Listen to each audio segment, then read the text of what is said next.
Hello everyone, welcome back to YouTube channel. Daily breakfast and லஞ்சுக்கு என்ன சமைக்கிறது அப்படின்னு சொல்லி நீங்கள் திங்க் பண்ணிட்டு இருந்தீங்க அப்படின்னா இந்த ரெசிபி ஒரு நாள் ட்ரை பண்ணி பாருங்கள். இது வந்து ப்ரோட்டீன் ரிச் ஃபுட் அண்ட் இது வந்து பிரியாணி டேஸ்ட்டில் இருக்கும். இந்த பிரியாணி ரெசிபி எப்படி செய்கிறது அப்படின்றத பார்க்கலாம் வாங்க. ஃபர்ஸ்ட் நான் ஒரு 50 கிராம் சோயா சங்க்ஸ் வந்து எடுத்திருக்கேன். இது வந்து வெஜிடேரியன் அண்ட் நான் வெஜிடேரியன் 2 பேருமே வந்து சாப்பிடலாம். ஸ்பெசிஃபிக்காக வெஜிடேரியன் வந்து இது சாப்பிட்டா ரொம்ப நல்லது. பிகாஸ் இதில் வந்து ஃபேட்லெஸ் வித் குட் ப்ரோட்டீன் வந்து இந்த சோயா சங்க்ஸில் வந்து இருக்குது. ஸோ சோயா பீனில் அந்த எண்ணெயை எக்ஸ்ட்ராக்ட் பண்ணி அந்த ரிமைனிங் இருக்க சக்கையை தான் இந்த மாதிரி சோயா சங்க்ஸை வந்து தயாரிப்பாங்க. இதில் ஹாட் வாட்டர் வந்து சேர்த்துக்கோங்க. அதே மாதிரி இல்லைனா 8 காஷ்மீரி ரெட் சில்லிஸ் வந்து ஆட் பண்ணிகிட்ருக்கேன். இந்த வாட்டரில் சோக் பண்ணும்போது பிளெண்ட் பண்ணுறதுக்கு காஷ்மீரி ரெட் சில்லி ரொம்ப ஈஸியாக இருக்கும். ஸோ அதனால் இது ரெண்டுத்தையும் கொஞ்சம் ஹாட் வாட்டரில் வந்து சோக் பண்ணிக்கோங்க. ஸோ இது ஒரு 2 to 3 மினிட்ஸ் வந்து சோக் ஆனாலே போதும். பேரலி வந்து நம்ம மசாலாக்கு தேவையான பொருட்களை வந்து பார்த்துடலாம். நான் ஒரு 1 ஆனியன் வந்து யூஸ் பண்ணியிருக்கேன். அதே மாதிரி 1 கார்லிக் அண்ட் 1 inch ஜிஞ்சர் வந்து ஆட் பண்ணியிருக்கேன். சோக் பண்ணி வச்ச அந்த 8 காஷ்மீரி ரெட் சில்லிஸ் வந்து நான் இதில் ஆட் பண்ணி கொஞ்சமாக வாட்டர் ஆட் பண்ணி திக்கான பேஸ்ட் வந்து ரெடி பண்ணிக்கலாம்.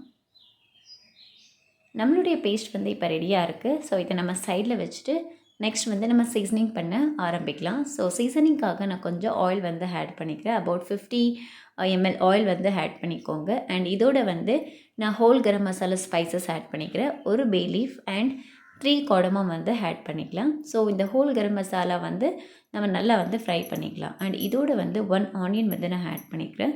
ஆனியனோட கலர் வந்து லைட் ப்ரௌனாக வந்து சேஞ்ச் பண்ணணும். அது வரைக்கும் வந்து நல்லா வந்து ஃப்ரை பண்ணிக்கோங்க. ஸோ கலர் வந்து இந்த அளவுக்கு சேஞ்ச் ஆனதுக்கப்புறம் நம்ம ஒரு 3 to 4 டொமேட்டோஸ் வந்து இதில் நான் ஆட் பண்ணியிருக்கேன். ஸோ இந்த டொமேட்டோஸ் வந்து நல்லாவே வந்து மேஷ் ஆகணும். அந்த அளவுக்கு வந்து நம்ம ஃப்ரை பண்ணிக்கலாம்.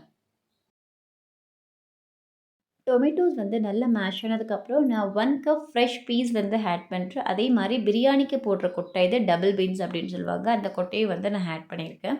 ஆட் பண்ண எல்லா இன்க்ரீடியண்ட்டையும் நல்லா மிக்ஸ் பண்ணிக்கோங்க. ஸோ இந்த அளவுக்கு வந்து வதங்கினதுக்கப்புறம் நம்ம கொஞ்சமாக சால்ட் ஆட் பண்ணிக்கலாம் டேஸ்ட்டுக்காக. சால்ட்டை ஆட் பண்ணிவிட்டு நல்லா வந்து ஃப்ரை பண்ணலாம். இப்போ வந்து நம்ம ஆல்ரெடி பிளெண்ட் பண்ணி வச்ச மசாலா வந்து இதில் ஆட் பண்ணிக்கலாம்.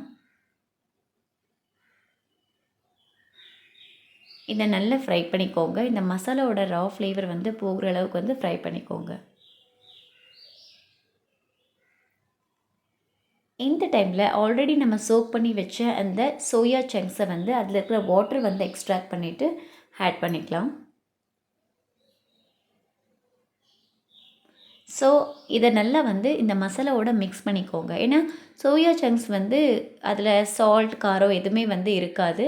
ஸோ இந்த மசாலாவோட மிக்ஸ் பண்ணும்போது அதோட டேஸ்ட் வந்து ரொம்ப நல்லாயிருக்கும். ஸோ ஜென்டிலாக வந்து இந்த சோயா சங்க்ஸ் வந்து இந்த மசாலாவோட வந்து நல்லா மிக்ஸ் பண்ணிக்கலாம். இப்போ வந்து ஒரு 50 ml கர்ட் வந்து நான் இதில் ஆட் பண்ணிகிட்ருக்கேன். கர்ட் வந்து இதில் ஆட் பண்ணும்போது டேஸ்ட் வந்து ரொம்ப நல்லாயிருக்கும். எந்த ஒரு பிரியாணி செய்யும்போது curd plays a major role இந்த பிரியாணி. ஸோ நல்லா வந்து ஃப்ரை பண்ணிக்கலாம். இப்போ வந்து நான் 2 ஸ்பூன் தனியா பவுடர் வந்து ஆட் பண்ணிக்கிறேன். And 1 spoon garam masala powder, கொஞ்சமாக டர்மரிக் பவுடர் ஆட் பண்ணிக்கோங்க. இந்த ஆட் பண்ண எல்லா இன்க்ரீடியண்ட்டையும் நல்ல ரா ஃப்ளேவர் போகிற வரைக்கும் மிக்ஸ் பண்ணிக்கலாம். இதோட வந்து நான் ஒரு கைப்பிடி அளவு புதினா அண்ட் அதே மாதிரி ஒரு கைப்பிடி அளவு கொத்தமல்லி இலையும் ஆட் பண்ணிக்கிறேன். ஸோ இது எல்லாத்தையும் வந்து நல்லா மிக்ஸ் பண்ணிக்கலாம்.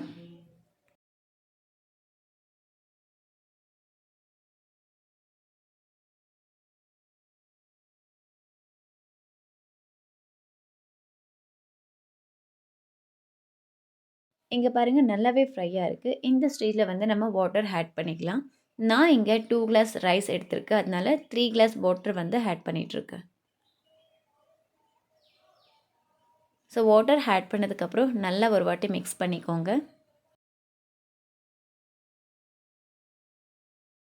இதோட வந்து ஒரு ஆஃப் லெமன் வந்து ஸ்க்வீஸ் பண்ணிக்கலாம். ஆல்ரெடி வந்து நான் டொமேட்டோ 4 யூஸ் பண்ணியிருக்கேன். ஸோ ஆஃப் லெமன் வந்து எனஃப். லெமன் வந்து ஆட் பண்ணதுக்கப்புறம் இதை வந்து கொதிக்க விடுங்க.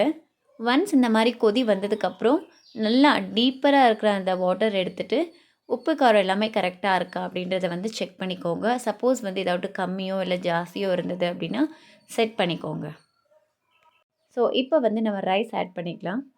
ரைஸ் வந்து ஆட் பண்ணதுக்கப்புறம் நல்லா மிக்ஸ் பண்ணிக்கோங்க.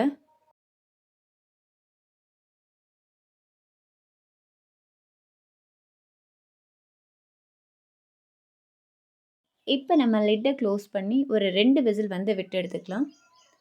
ப்ரெஷர் எல்லாமே போனதுக்கப்புறம் நான் லிட்டை ஓப்பன் பண்ணி காட்டுறேன் பாருங்கள்.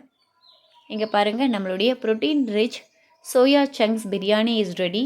நீங்கள் யாராவது இந்த மட்டன் சிக்கன் ஏதாவது சாப்பிடல அப்படின்னா இந்த வெஜிடேரியன்ஸ் இருக்காங்க இல்லையா, அடிக்கடி இந்த சோயா சங்க்ஸ் பிரியாணி வந்து செஞ்சு சாப்பிடலாம்.